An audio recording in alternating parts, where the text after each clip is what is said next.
menggelar rapat dengar pendapat umum RDPU antara Mahfud MD berhadapan dengan DPR Komisi 3 pada tanggal 29 Maret 2023. Tidak seperti biasanya, dalam rapat dengar pendapat ini menjadi panggung Prof. Mahfud MD. Mahfud menang telak 3-0 tanpa balas. Malah pengamat politik akal sehat Rocky Gerung yang saat itu berada di Warsawa, Polandia mengatakan bahwa Mahfud tekuk telak DPR 5-0. Sebagai jagoan gitu Pak Mahfud walaupun dikeroyok oleh DPR. Ya skornya kan 5-0 tuh. Jadi memang udah terlihat dari awal bahwa mereka mau keroyok Pak Mahfud dan itu kan kompak nih DPR nih. Ya. Tapi Mahfud jelas di atas dua hal dia lampaui para pengeroyok itu. Pertama secara moral dia tinggi karena dia mempersoalkan sesuatu yang potensial delik kan. Jadi semua netizen masyarakat Indonesia bahkan itu 300% mendukung Mahfud pasti. Mahfud tampak sangat berdaya, tetapi anggota dewan kelihatan tanpa daya. Pertarungan itu sendiri diawali dengan tantangan 3 anggota Dewan Komisi 3 kepada Prof. Mahfud sewaktu RDPU terlebih dahulu antara Kepala Pusat Pelaporan dan Analisis Transaksi Keuangan PPATK dengan DPR Komisi 3. DPR Komisi 3 tampak menurunkan para anggota dewannya secara voting.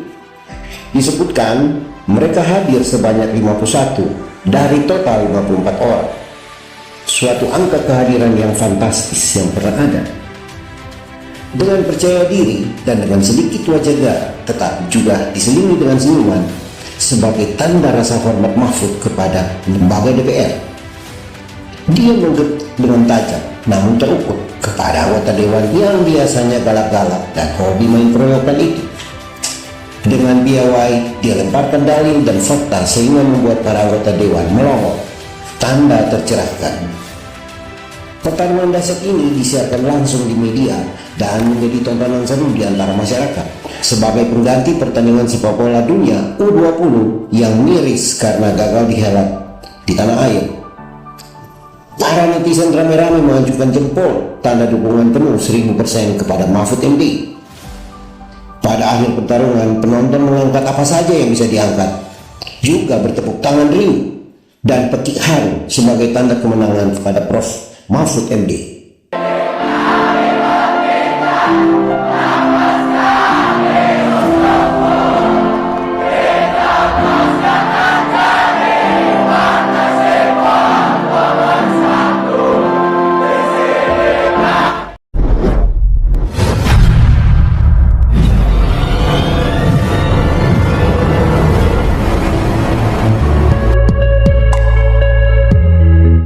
Terima kasih. Assalamualaikum warahmatullahi wabarakatuh.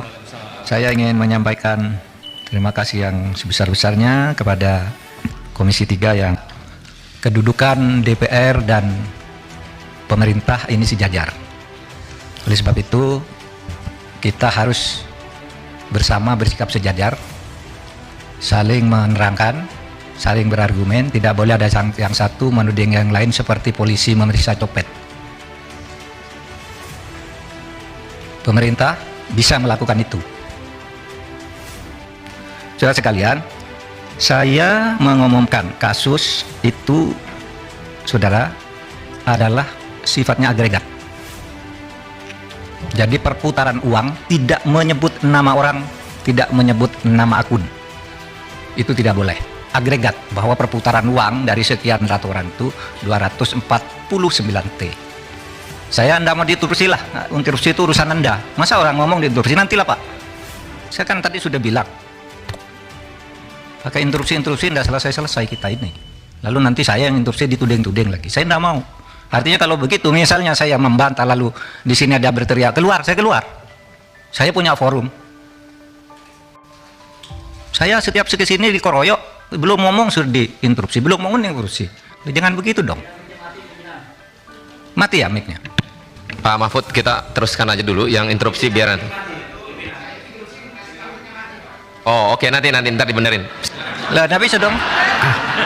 Tapi sebelah sini hidup mic-nya ini. Yalah. Silakan Bapak. Amis Bakum kemarin Kalau, kalau mic-nya mati gimana saya ngomong? Ini hidup Pak Mahfud. Jangan-jangan disabotase ini. Enggak, kalau mau buka-bukaan ayolah. Di sini ada yang bisa dibuka, ada yang agregat nggak bisa nyebut nama. Kalau menyebut nama jangan-jangan ada orang yang di sini juga. Di ruangan sana jangan-jangan orang yang ada nama sini. Tapi kalau buka-bukaan ayo. Lah, nah ini kedengaran enggak? Kedengaran sana. Makanya. Baik, ya. Saya tidak sebut nama. Ya. Yang nyebut nama yang ketiga inisial bukan saya. Saudara, ini ada ketentuan nih di undang-undang yang tidak boleh menyebut itu kalau menyangkut identitas seseorang, kemudian nama perusahaan, nomor akun dan sebagainya itu ya.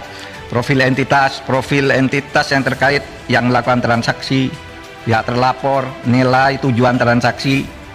Nah, itu semua tidak boleh disebut. Saya tidak nyebut apa-apa, hanya nyebut angka agregat. Oke, satu. Oleh sebab itu, saya harus jawab dulu satu persatu. 3 orang nih Pak Arteria. Wah, katanya, ini bisa diancam dengan ancaman hukuman pidana 4 tahun. Saudara, apa dasarnya melapor ke ketua?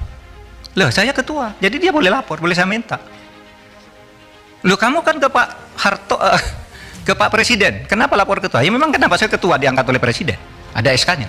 Terus untuk apa ada ketua, ada komite? Kalau tidak lapor, kalau saya tidak boleh tahu, itu satu, ya. Itu bisa dihukum 10 tahun. Beranikah saudara Arteria bilang begitu kepada Kepala BIN, Pak Budi Gunawan? Pak Budi Gunawan tuh anak buah langsung presiden, ya, bertanggung jawab presiden, bukan anak buahnya Menko Polhukam. Tapi setiap minggu laporan kayak ini resmi, info intelijen kepada Menko Polhukam. Coba saudara bilang ke Pak Budi Gunawan, Pak Budi Gunawan, menurut undang-undang BIN bisa diancam 10 tahun penjara, berani enggak? Menurut pasal 44 tuh. Kan persis yang saudara baca kepada saya, bahwa kalau menyampaikan ke Menko Polhukam 10 tahun lepas BIN nyampaikan, bukan ke presiden tapi ke saya nih. Ini bulan Maret ada nih. Kok terus enggak boleh, gimana? Apa gunanya ada? Dan ini penting saudara, karena saya bekerja berdasar info intelijen. Misalnya ada kayak gini, saya enggak bocorkan di sana, tapi tahu besok akan ada demo di sana. Kekuatannya sekian orang, korlapnya ini, kekuatan polisi yang diperlukan segini, sehingga saya enggak perlu rapat tuh kecil. Oh ini serius. Itu info intelijen, masa saya enggak boleh ngomongkan gitu? Tiap malam saya dengan Pak Budi Gunawan di WA saya ini, info intelijen, Pak besok nampaknya ada demo di sana Pak. Oh iya Pak, sudah itu korlapnya ini kekuatannya segini aja Pak. Cuma cukup di Polsek, cukup di Polres, atau harus di Mabes. Kalau sudah perlu Mabes, saya undang rapat. Dan itu info intelijen, masa enggak boleh? Lalu mau dihukum 10 tahun Pak Budi Gunawan, tugas dia bukan wahan Menko Polhukam, tapi selalu ngelapor resmi malahan kepada saya, ya. Nah, oleh sebab itu saudara, dan ini sudah lakukan banyak nih. Kok saudara baru ribut sekarang? Ini umumkan, dan saudara di mana sejak dulu nih kita yang mengumumkan kasus Indosuria, yang sampai sekarang bebas di pengadilan, kita tangkap lagi karena kasusnya banyak. Itu kan PPATK, kok baru ribut soal ini? Kita tahu dari Mbak Intelkam Polri misalnya, itu gimana di Papua? Menurut Intel, Pak, nasinya, cateringnya setiap hari turun, itu sudah tidak ada kekuatannya. Itu kan Intel, masa tidak boleh? Nah, oleh sebab itu saudara, jangan gertak-gertak. Saya bisa gertak juga saudara, bisa dihukum menghalang-halangi penyidikan penegakan hukum. Iya, dan ini sudah ada yang dihukum 7 tahun setengah, namanya Fredrik Yunandi. Ya kerja-kerja kayak saudara itu, orang mau mengungkap dihantam, dihantam. Ingat kan? Itu saya bisa, saudara, menghalang-halangi penegakan hukum. Itu Fredrik Yunandi masih ada itu. Saya sama saudara kan kerjanya dengan Fredrik Yunandi, melindungi Setia Novanto kan. Nggak boleh dia ini lalu laporkan orang, sembarang orang dilaporin sama dia. Ya kita bilang ke KPK itu menghalang-halangi penyidikan, menghalang-halangi penegakan hukum, tangkap. Jadi jangan main ancam-ancam begitu. Kita nih sama saudara. Oleh sebab itu saudara, saya ingin menegaskan itu kepada Pak Arsul, harap jangan dipotong. Pak Arsul bicara kewenangan, menurut Perpres kewenangan Polhukam itu A, B, C, D, tidak berwenang mengumumkan. Loh, saya tanya, apa dilarang mengumumkan? Kalau tidak berwenang, apa dilarang? Kalau di dalam hukum itu sesuatu yang tidak dilarang itu boleh dilakukan. Anda dari pesantren nih, saya bacakan dalilnya, wal aslu fil uqudi wal muamalah as-sah hatta yaqumu dalilun alal batalani wa tahrim. Pimpinan, izin pimpinan. Boleh bicara? Nanti dulu. Enggak, karena saya biarkan menjelaskan dulu dong. Nanti gini. Bicara. Saya mohon izin ke pimpinan. Boleh nggak saya bicara? Nanti dulu. Oke. Nanti dulu. Silakan. Jadi setiap urusan itu kalau tidak ada larangan boleh, kecuali sampai timbul hukum yang melarang. Itu pesantren kan? Dalil di pesantren waktu kecil udah menghafal kayak gini. Nanti kalau di dalam hukum umum, saya katakan juga sekarang ke Pak Beni, pertanyaannya kok seperti polisi. Menko boleh ngomongkan apa enggak? Begini Pak, kalau boleh apa tidak? Begini kalau substansi boleh apa tidak? Jawab ya atau tidak. Kan enggak boleh tanya begitu. Itu harus ada konteksnya dong. Sudah bilang boleh katanya. Ini yang saya lihat. Kalau boleh sebutkan pasalnya, boleh kok, harus ada pasalnya. Kalau boleh tuh enggak perlu pasal. Misalnya saya tanya ke Pak Beni, boleh enggak saya ke kamar mandi sekarang? Boleh, mana pasalnya? Enggak ada, karena boleh. Kalau dilarang baru ada pasalnya. Di mana dalilnya? Nah sekarang bukan bahasa Arab, bahasa Latin. Nolum delictum nolapuna sine previalege punali. Ini dalam hukum pidana. Tidak ada satu kesalahan, tidak ada sesuatu yang dilarang itu sampai ada undang-undang yang melarang lebih dulu. Ini tidak dilarang kok. Lalu ditanya kayak copet aja. Memang siapa? Nah karena sering di DPR ini aneh. Kadang-kadang marah-marah gitu, nggak tahunya Markus dia. Marah ke Jaksa Agung, ngomong itu, nantinya datang ke kantor Kejaksaan Agung titip kasus. Pimpinan mohon dicatat ya. Saya interupsi pimpinan. Interupsi pimpinan. Saya kira ini tidak relevan. Interupsi pimpinan. Ya. Silakan Pak Habib. Apa? Saya kebetulan pimpinan Mahkamah Kehormatan Dewan pimpinan. Saya minta Pak Mahfud, apa memang benar ada data yang soal Markus anggota DPR? Disampaikan saja sekarang. Nanti Saya sampaikan sekarang. Ya. Disampaikan saja. Ingat peristiwa di Kampung Maling, Ustadz di Kampung Maling. Saya kira saya sama Pak Beni masih ada di sini. Ya. Kan saya tadi nyebut DPR, enggak nyebut saudara. Pada waktu itu Jaksa Agung Abdurrahman Saleh dicecar habis-habis, ditanya seperti ini, dibilang, "Bapak ini seperti Ustadz di Kampung Maling, Bapak baik, tapi di lingkungan Bapak jelek." Ya kan, ingat kan? Itu tanggal 17 Februari 2005. Berarti bukan di periode ini Pak Mahfud? Bukan. Oh, bukan kewenangan saya. Ya, tapi lihat fenomenanya. Nanti saya tunjukkan. Alhamdulillah. Ya. Tahu-tahu apa enggak? Sidangnya Di periode ini ada enggak? Kenapa? Di periode ini ada enggak yang Markus anggota DPR? Saya tidak akan nyebut itu. Saya memberi contoh di DPR ada yang seperti itu. Enggak. Ada enggak, Pak? Enggak, saya enggak berhak, enggak wajib menjawab saudara. Kalau ada sih kita tindak lanjuti, Pak. Nanti saya beritahu saudara. Saya itu ketika menyatakan menantang itu karena menjawab tantangan. Saya enggak pernah. Ini mulanya begini.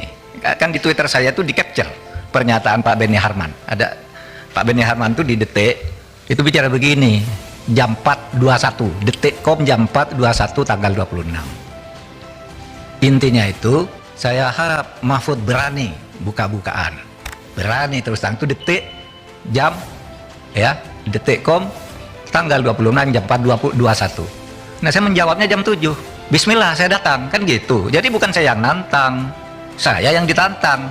Ya saya jawab. Jadi jangan dibalik itu. Masih ada kan di Twitter, dilihat. Saya tuh kan mengcapture Pak Beni, bukan saya yang mulai. Saya enggak, saya diem aja. Tapi ditantang itu kan, ya datang, harap datang juga Pak Arteria, Pak Arsul, karena ini kan yang terus terang pada waktu bicara keras, saya katakan mengancam, kan ada di video. Saya ingatkan Ketua PPATK, ini berlaku bagi Menteri, bagi Menko. Ancaman hukumannya 4 tahun. Kenapa? Karena satu, ngumumkan ke publik nggak boleh. Lalu saya bilang, saya siapa yang ngumumkan? Ngumumkan kan ada ukurannya, identitas. Iya kan? Identitas akun kan itu ada ukurannya. Ngumumkan, saya ngumumkan agregat. Nah, satu, kalau soal agregat sudah tidak sepakat, tetapi itu bukan membocorkan. Nah, kalau karena misalnya Ketua PPATK melapor ke saya, lalu disalahkan, ya, kemudian saya mengumumkan itu secara agregat. Ini Si Ketua, jangan nanti dulu Arteria, biar beliau jawab sampai jam 11. Kita nggak ada interupsi. Ya, oke. Kalau karena jam 11 lagi. Kalau karena dia melapor ke saya lalu saya umumkan agregat, lalu diancam hukuman, Harusnya karena kenapa? Dia laporkan harusnya ke presiden karena PPATK ini langsung bertanggung jawab presiden. Lalu saya tanya, Ben itu tiap hari laporan ke saya, memberi informasi intelijen ke saya. Apa dia sama diancam hukuman 10 tahun sesuai dengan pasal 44 karena barang siapa menyampaikan, membocorkan rahasia intelijen negara, ya diancam 10 tahun penjara. Maka saya tanyakan, bukan saya mengadu. Kalau ini laporan salah, kok Ben tidak salah? Ini saya tadi bawa contohnya. Ben itu tiap hari ngasih ke saya dan itu menjadi bahan saya untuk menentukan, oh di sana ada apa, di sana ada apa.